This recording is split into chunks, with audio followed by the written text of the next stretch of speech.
Hi, this is shawnshawn with shawnshawn.co. Today we're going to react to Brooke Cormier.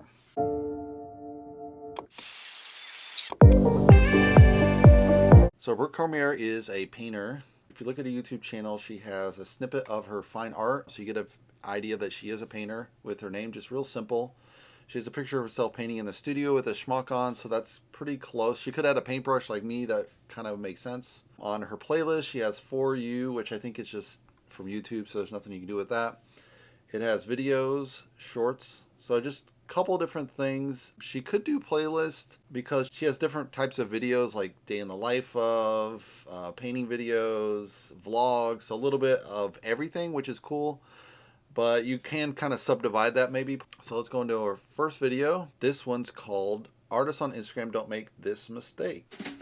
Hey, thanks for clicking on this video. I'm Brooke Cormier, and today I want to talk to you about my experience with Instagram as a fine artiste. So this is a really good intro, I think. Let's keep going here.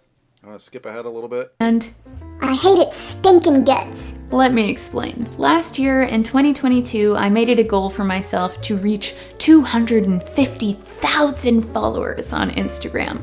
And to put things into perspective, I was sitting around 215,000 at the time. I invested so much of my time into achieving this goal. I was researching the best ways of how to grow your audience and following crazy suggestions like posting 4 times a day and making as many reels as humanly possible. I followed all the rules, making some of my own along the way, and on December 17th, 2022, I texted my family with this screenshot. Ooh. I did it. And guess what? My life didn't change in any way. I'm not making any more money than I was before. My art didn't magically improve. Yeah, that's crazy. You just waste all that time on Instagram, and there's so many people, no one knows how to promote themselves successfully. So you're doing Facebook, you're doing Instagram, YouTube. It's just ridiculous amount of stuff you have to do to market. I'm going to skip ahead a little bit, guys. Your content and 2, your audience. It is extremely difficult as an artist to be constantly pushing out content, because most of the time the content that you're posting is the artwork that you're creating, and you can only create so much work before the last drop in your creative well shrivels up and you start looking like this. It's bonkers to think that it was okay for me to be So that's one tip. All right, let's go to a little bit further in the video. purchasing artwork and funding my dreams, or simply writing a nice comment with encouraging words to keep motivating me to Keep on going. To summarize, quality over quantity. It's so important, you guys. Dedicate your time and energy into growing as an artist rather than growing on social media. When you prioritize the quality of your work, success will follow, and so will the right people. In my opinion, Instagram has changed. When I first started my art Instagram account, which was in 2015, 2016, man, those were the glory days. I'm talking juicy, organic growth just from posting like a couple times a week. Now, it seems like you have to post 20 times a week and just pray to the Instagram gods that they'll take mercy on your soul. From my experience, and I'm sure a lot of people out there, Yeah, definitely it's not fun posting on Instagram. I myself, I don't post that much on Instagram, so I'm definitely a flaw of this. I do way more on YouTube or Facebook.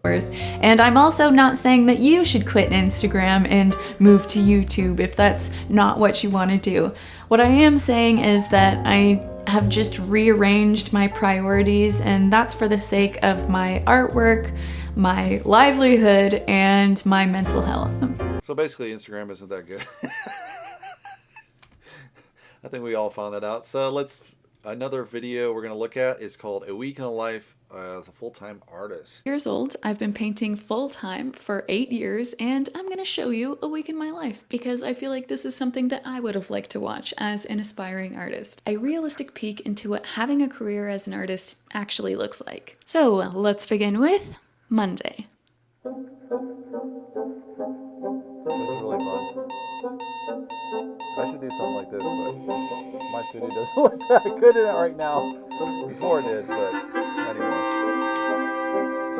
I'm gonna skip ahead a little bit. My palette, I just smear it onto the nearest canvas. I kind of like doing that because first of all, it's a fun exercise to just smush some paint around. And second of all, I like starting a painting on a previously fiddled with surface just because I find it way less intimidating than painting on a pure white canvas. Now I have to decide what to paint. Yeah, it's interesting. A lot of artists will do like what she's doing. You paint some kind of existing like surface on there, or they'll do like sketch it in and then paint it red and then start. So it's kind of interesting how different artists do that. It kind of helps blend the colors and keep it come together. Photography as reference for my paintings. But a few weeks ago, my husband took this photo and he sent it to me and I was like, wait. The lighting, the colors, like everything was just so nice. I will show it to you on my cellular device. I think it's gonna make a really nice painting. I felt a little something when I saw this. Let's skip ahead a little bit. And watching a show with the mister. Why is she resting up? Because he's obstructing the investigation. And then going to bed around 10:30, give or take. All right, let's skip to the painting part. And journey a bit. So that is what I do when I take little breaks between painting sessions. Do a little post on the gram. Usually when I'm on the toilet, if I'm being completely honest. Don't lie, because I know that you do it too. I know.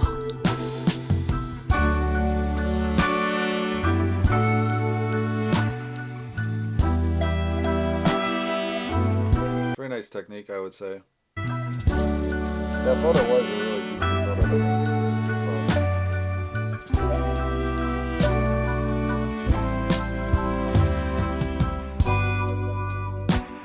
Very cool painting signature as well.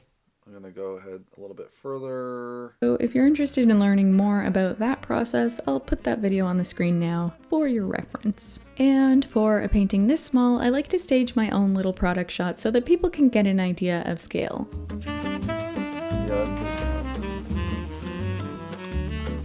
Yeah, use a DSL. It makes a huge difference in your quality. I photograph everything with DHL. Let's skip a little further ahead.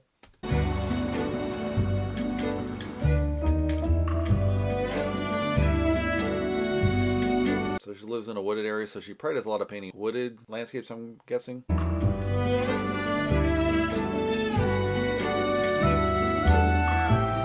While I make these I guess she's baking something. Let me skip to more painting stuff.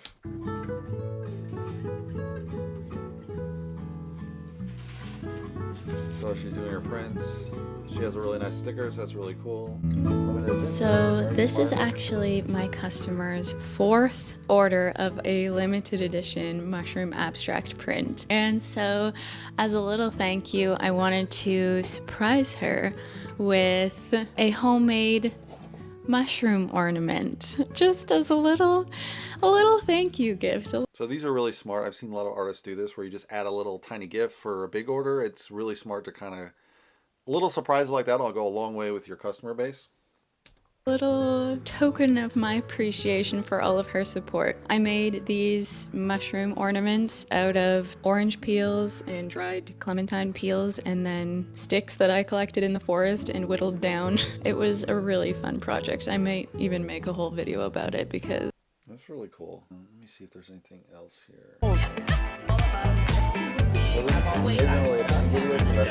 Sabrina's actually really good. This is my manifestation board. I'm going through things.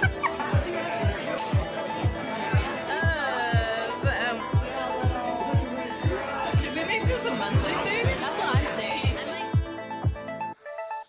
So a really cool shot video. Not much on painting, obviously. So I'll go on to the next video. It's called Use This Painting Technique to Create Mist. I will do in a vlog. I think is very interesting. Adds a lot of character to just kind of see what the artist does in the day in the life of. So a lot of people do this and it just kind of adds a little more like how they get their ideas kind of thing.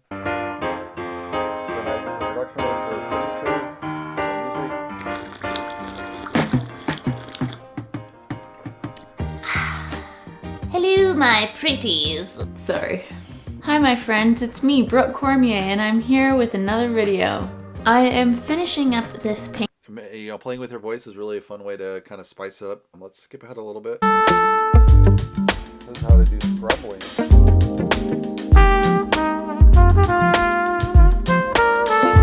Using this technique to paint mist makes sense because it's like a cloud, so in some parts you can kind of see through to the existing layer of paint, and then other parts where it's a bit thicker and more opaque is where the paint application will be a little bit heavier. Before we get started, I am using water mixable oil paint on canvas, and the reason why I use this type of oil paint is because So this is a really smart idea as an artist to zoom in of your paints and everything. Gives a very visual, visceral feel for the audience who's your buyer. my studio is very small and cozy and not very well ventilated, and by using this type of paint it eliminates the needs for using paint thinners like mineral spirits and turpentines that can often be smelly and toxic. For water mix So I'm going to skip ahead a little bit to more of the painting here. from the tube, not mixed or diluted with anything, and I'm using an old angled flat brush. I want the bristles to be more on the stiff side because I find this better for blending. I'm making sure there's only a tiny bit of paint on my brush at the beginning, and I'll add more and more where the mist gets heavier. At this point, I'm realizing that using only titanium white on the existing background is creating kind of a vibrant teal color that I don't like, so to tone down the intensity, I blend in some orange and brown color.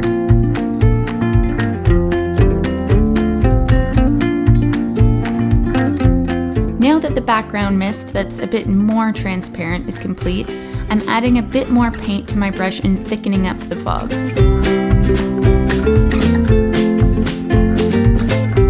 I'm keeping my brush strokes short and often using a more circular motion to blend the little bit of paint that I'm applying.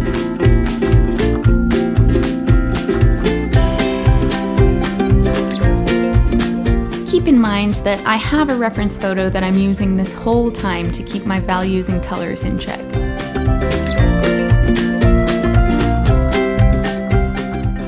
It's always better to start with less paint and add more than to add too much and then try and take it away. At this point, I realized it was easier to get the desired misty effect by actually using two brushes. One to gently apply the paint on the canvas, and another that has no paint on it at all to do the actual blending. This brush is just an old flat with So it's a really good zoom in of the brush and the technique at the same time. I think that's a really good idea. So you can get if you're trying to learn as an artist, is a really great thing. Let me skip ahead just a little bit more. I'm happy with what I see. And once I'm happy, I then paint my signature.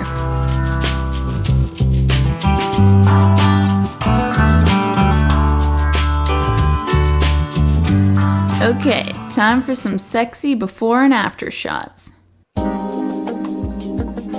I think she has a really nice signature as well, which is really hard to do with paint. It looks the best with paint. I just use a Sharpie or a paint pen, which I think is just faster and just lets you get on with the work. It's really just a brand mark, but it is really cool if you can do a really good painted signature. If you can't really do a good painted one, I would suggest just, you know, get a paint pen.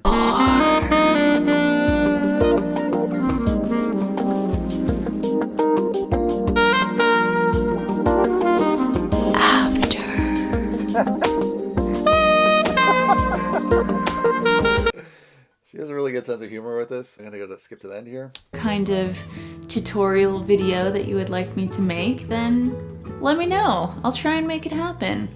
Don't forget to subscribe to my channel if you like this video, and maybe like this video if you liked this video.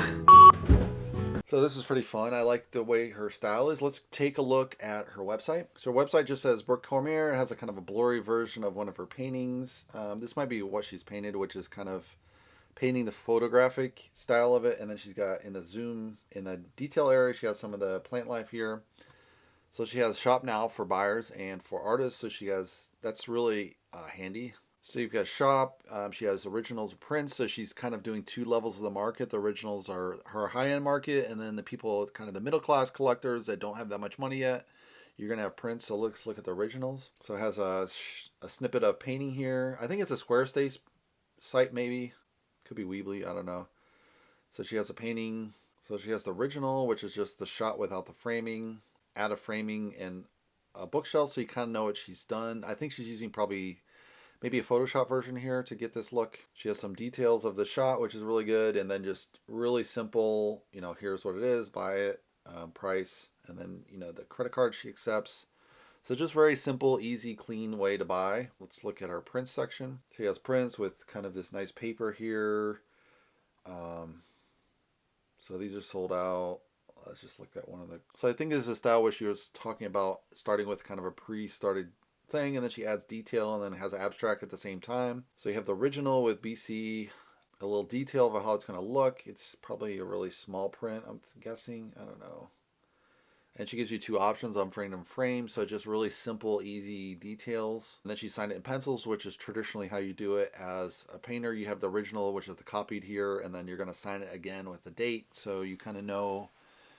And then you would number it 1 to 10. So she's only doing a very limited edition, which is what you want to do. Keep it very scarce. If you do too large at once and it don't sell, then you're going to have a whole bunch of prints that never sell and it looks bad. This is exactly how Picasso started out, with like 1 of 10, and then he'd go 1 of 20. And once he got really popular, he started going 50, 100. You know, you can go up to 500, even 1,000 prints, but you really have to be selling them like hotcakes. You can see this with more popular artists like Shepard Fairey, who does a Bay of Giant themed art. He does huge prints and just monster printouts, but he has done a lot of stuff. So she's starting out small, get a limited edition. So it's really smart, keeps her very tight, and you can see it selling out. She has a past works, which I think is kind of cool, but it's kind of like risky because people shop it and they're like, oh, can I buy that? No, it's already sold. You're like, but sometimes people want to see where you've come from, like your earlier work here. It's not dating, so I don't know when it's from, but maybe with that, it makes sense to do it by year or put the year next to it. She has for artists. There's this digital studio. I don't know what this is. I guess it's a packet of painting lessons, which is probably smarted. She also has Art Studio Essentials, probably supplies, I'm going to guess. So what she suggests to paint, which is very nice. You definitely want to have really good paint supplies. Tube ringer is just essential. You can get every single drip of paint out of your tubes, which is very smart. I have one somewhere. She has an about page. Meet the artist, a little bit about herself, just super fast, and then YouTube and Instagram, so you can go see the actual live work. And she has her contact for mailing lists, which a lot of people like to have a mailing list as an artist. It's always smart to really hammer down your mailing list as possible, because this will really expand. You can send it out ahead of time, right when your new work drops, and your really insider VIP guests can really get a foot of when that pops up if they use email a lot, or they could check online, obviously. So that happens to be Brooke Cormier. Hope you guys like it. Thanks for watching, guys.